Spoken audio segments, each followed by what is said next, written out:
रही बात चंद्रशेखर रावण की, तो आप देखे होंगे उत्तर प्रदेश के चुनाव में कांग्रेस के दरबार में गए, भारतीय जनता पार्टी से चोरी चुपके मिलते रहे और समाजवादी पार्टी के मुखिया श्री अखिलेश यादव जी से मिले। पहले 10 सीट की मांग किए, फिर 2 सीट की मांग किए और जब 1 सीट भी नहीं पाए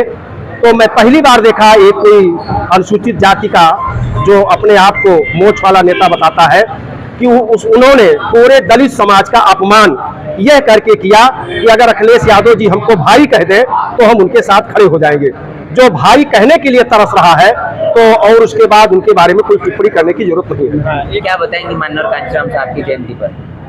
माननीय मसीहा कांशीराम साहब के 89वें जन्मदिन के अवसर पर पूरे भारत देश के बहुजन समाज के अनुयायियों को और माननीय कांशीराम साहब को मानने वाले लोगों को, बहुजन समाज पार्टी के सभी छोटे बड़े पदाधिकारी, कार्यकर्ता, शुभचिंतक साथियों को ऐसे अवसर पर हम उन्हें बधाई देते हैं और संकल्प लेते हैं कि माननीय मसीहा कांशीराम साहब ने जो सपना देखा था बाबा साहब डॉक्टर अम्बेडकर जी के सपनों का भारत बनाने का,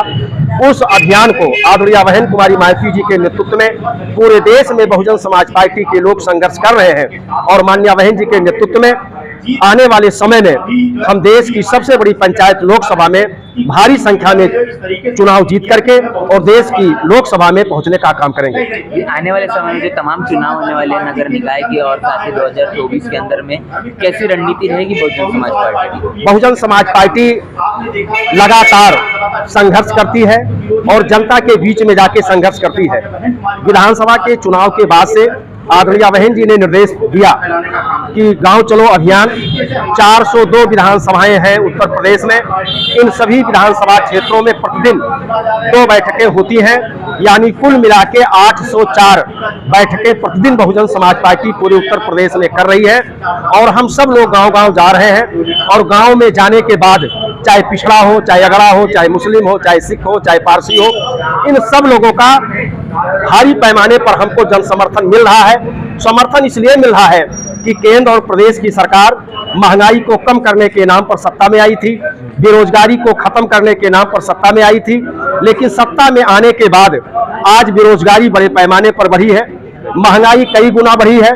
और किसान का जो बुरा हाल है, आज किसान भी आहत है, छोटा व्यापारी भी आहत है। कुल मिलाकर के भारत देश में रहने वाला हर व्यक्ति केंद्र और प्रदेश की सरकारों से तंग आ चुकी है और वो बहुजन समाज पार्टी को आशा भरी निगाह से देख रही है। जो भी चुनाव होगा, चाहे नगर पालिका का हो, चाहे नगर पंचायत का हो, चाहे नगर निगम का हो या लोकसभा का होगा,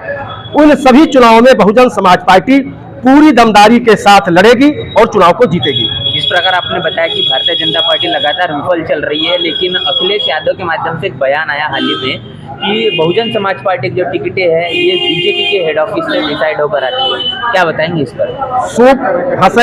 सूप चलनी हंसे जकरे 72 छेद वाली कहावत श्री अखिलेश यादव जी पर लागू होता है।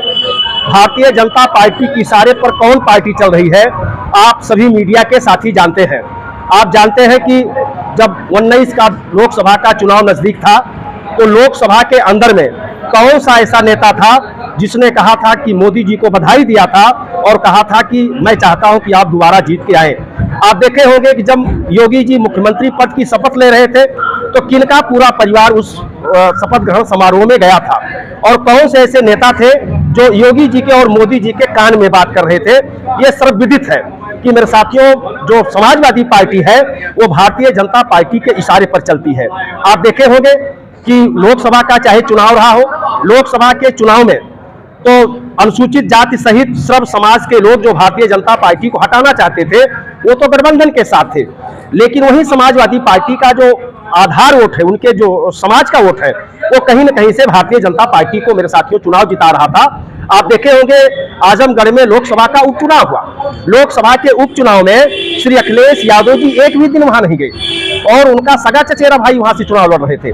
उसके बाद आजम खान जी की जब सीट खाली हुई, वहां पे चुनाव हुआ, वहां पे समाजवादी पार्टी का कोई नेता नहीं गया, लेकिन वहीं जब उनकी पत्नी डिंपल यादव चुनाव लड़ती हैं तो श्री अखिलेश यादव जी और उनका पूरा परिवार गली गली खाद छान रहा है। इसलिए खाद छान रहा था कि भारतीय जनता पार्टी का उनका समझौता था और जो भारतीय जनता पार्टी का प्रत्याशी था वो समाजवादी पार्टी के कुनबे से निकल करके भारतीय जनता पार्टी में जा करके वो लोकसभा का प्रत्याशी बना था। तो सर्वविदित है कि भारतीय जनता पार्टी के राय मशविरे से समाजवादी पार्टी चलने का काम करती है। और बहुजन समाज पार्टी तो आप माननीय बहन जी का ट्वीट उठा के देखें, प्रेस नोट उठा के देखें कि हर मुद्दे पर आदरणीय बहन जी बहुत बेबाकी के साथ केंद्र और प्रदेश की सरकार को घेरने का काम करती है। सर क्या बताएंगे आज के कांशीराम साहब के जयंती के उपलक्ष्य में?